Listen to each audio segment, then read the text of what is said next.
Hi, welcome to my podcast, Help Me Rhonda. I'm your host, Dr. Rhonda Karg. I'm a clinical psychologist, and each episode of this podcast, I present mental health related information to you in hopes that maybe you'll gain insight into your own behavior or you will learn new skills that I teach as part of this podcast. So thanks for tuning in. So today I'm going to be talking about psychiatric medication. And by that, I mean medication that is prescribed by someone to improve your mental health and maybe reduce the mental illness symptoms that you're having. So psychiatric medication is controversial. Of course, there's people that think that improvement is only going to be gained through pharmacology. Other people believe that plant medicine is really the secret to improving your mental health. Other people just try other methods such as meditation, psychotherapy. There's all kinds of different ways that people can help improve their coping skills. And so I wanted to provide information today about psychiatric medication, what factors to consider. And before I start my discussion about this today, I do want to qualify myself by saying that I'm not a prescribing physician. I do not have a degree in pharmacology. I have a master's and PhD minors in behavioral pharmacology, which is different.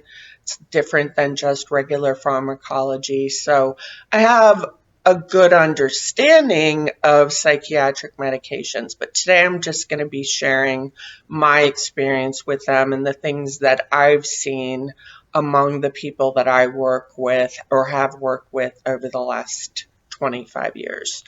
So psychiatric medication, a lot of people used to have to go through several trials of different medications in order to find the right one. I have heard that for some people, I think the average might be something like 15 medications before they find one that works. But the good news is that there's a genetic test that's available now that you can take, and you can call around to some of the practices in your area and ask where they do this kind of testing, or ask your provider if they do the testing. But this genetic testing really narrows down the possibilities of medication that might be effective for you.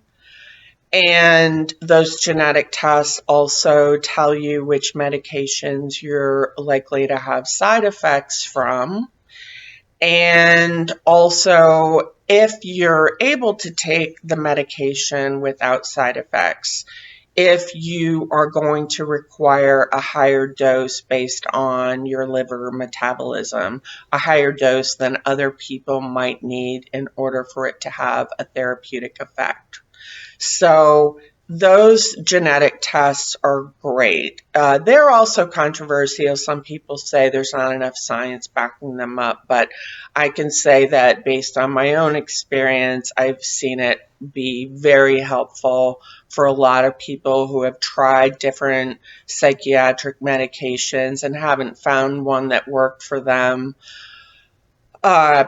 Not everybody that takes psychiatric medications initially has side effects. A lot of people will go on the internet and look up the side effects of different psychiatric medications in order to determine whether or not they're willing to take the medication, which I think is wise. I invite you to consider the fact that the vast majority of people that take that medication do not have any side effects. But as part of the FDA approval, they have to report any symptom that any of the participants in the clinical trials, if they had any symptoms, whether it was due to the medication or not, if they had any symptoms, that cropped up while they were on the medication, they list them in the possible side effects. And we just don't know a lot of times if it was the medication or if it was something else.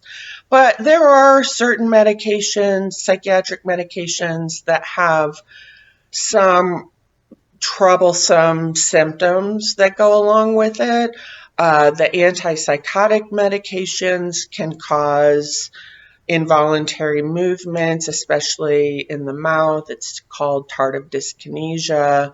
So there are certain side effects that are negative, and you do want to certainly pay attention to them.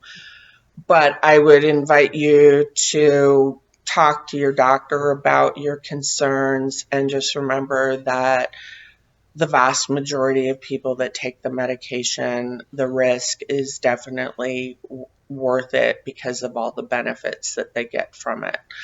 I'm not someone that promotes psychiatric medication unless I've seen someone for quite a while and they're practicing the skills that I'm teaching them in psychotherapy, but they're still not really making a whole lot of progress. I will recommend a medication evaluation and refer them to providers that can do that evaluation for them.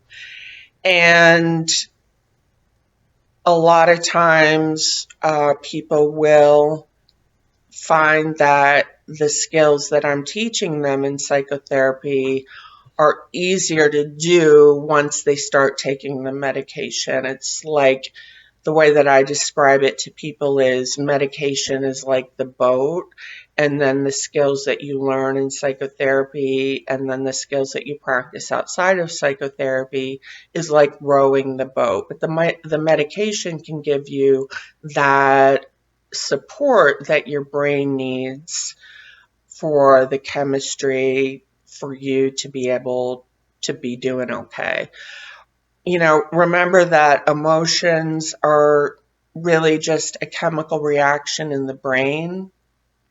Some of us are born with genetic predispositions for developing certain psychiatric symptoms. And if a person with that genetic predisposition is under enough stress, it's like pouring Miracle-Gro on top of that genetic predisposition, and then the symptoms bloom. And that's called the Diathesis stress model, and that does happen a lot. So if you've been under a lot of stress for a significant period of time, that really does mess with your brain chemistry. All those stress hormones, the cortisol, the adrenaline, all those chemicals, your brain being bathed in those chemicals can essentially make it so that your brain is essentially inflamed. And now, that's not to say that there aren't things that you can't do to improve the chemical balance in your brain that don't involve pharmacology. A lot of people promote plant medicine like psilocybin, and there's a camp of people that really promote that and see the benefits of that because it's natural and it doesn't involve chemicals like psychiatric medication does.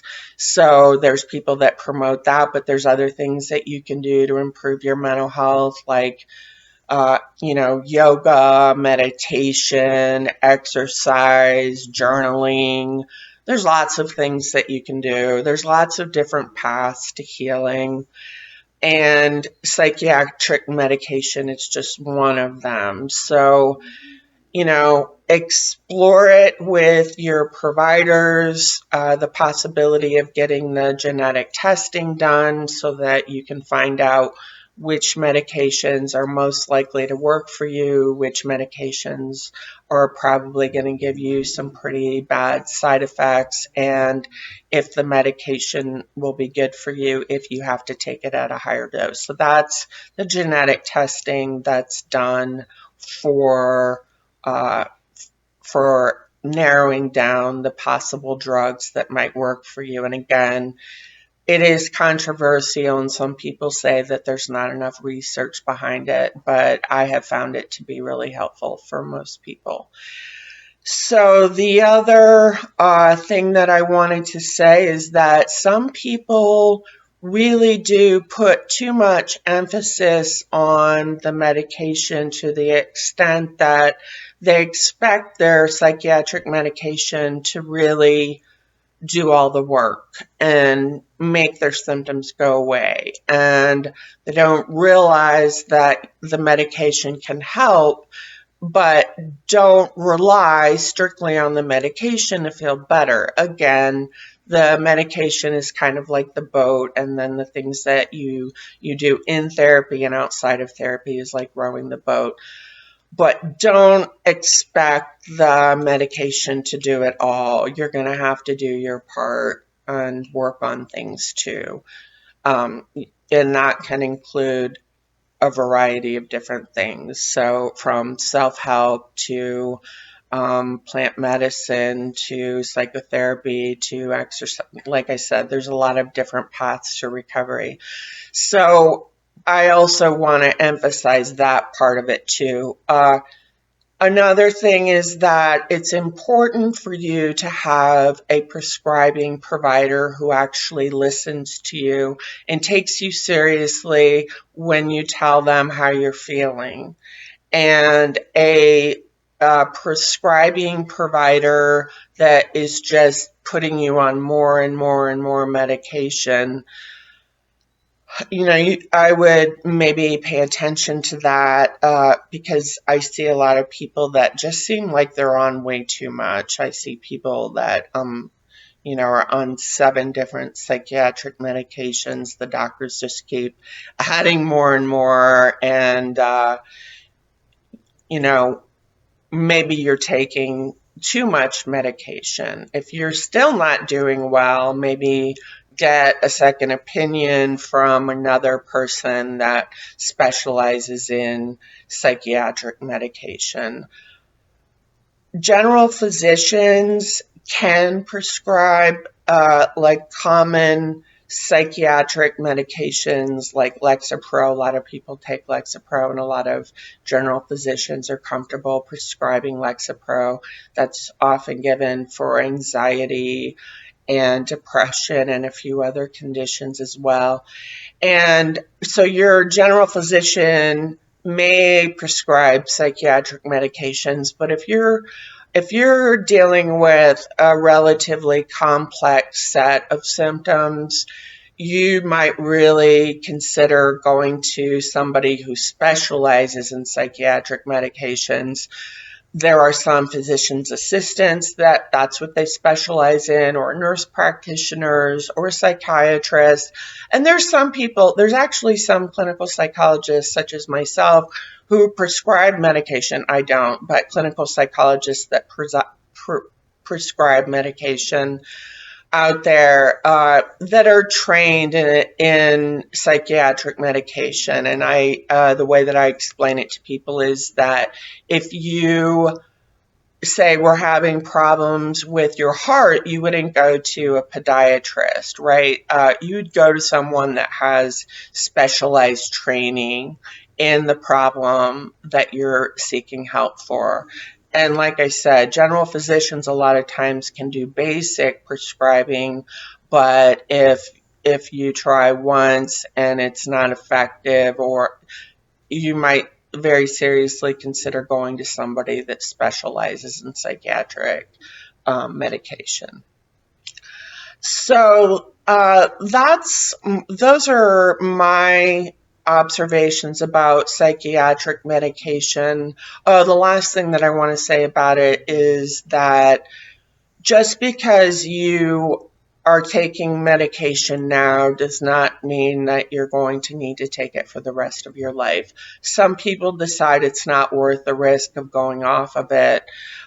Interestingly, it appears that some psychiatric medications, once you stop taking them and you start taking them again, are not effective. So you don't want to start and stop You definitely don't want to start and stop on your own. That's another thing that I see happen, unfortunately, is people forgetting to take their medication, forgetting to pick up their prescriptions. And the way that you feel when you stop taking the medication isn't necessarily the way that you're going to feel when you get past that initial period where your brain is getting used to the absence of that drug. You're kind of going through withdrawal in a sense. And so those initial days of not taking the medication can make you feel really bad. So if you're taking psychiatric medication, set alarms, do what you can, take it at the same time so that you can remember to do that, because skipping doses will really mess up your brain chemistry and make you feel pretty awful. And as a matter of fact, there's some drugs that you want to taper off when you stop taking them. You don't want to just go cold turkey on some medications. Some you really need to titrate off the medication over the course of even 3 months.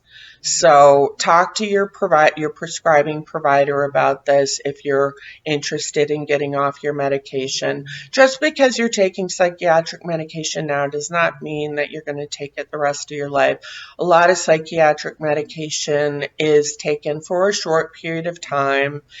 And then once things in your life get better, maybe after you've learned some coping skills, then you stop taking the medication. You don't need it anymore. But it's available to you if you need it again. So learn more about psychiatric medication before you decide whether or not it's the right choice for you.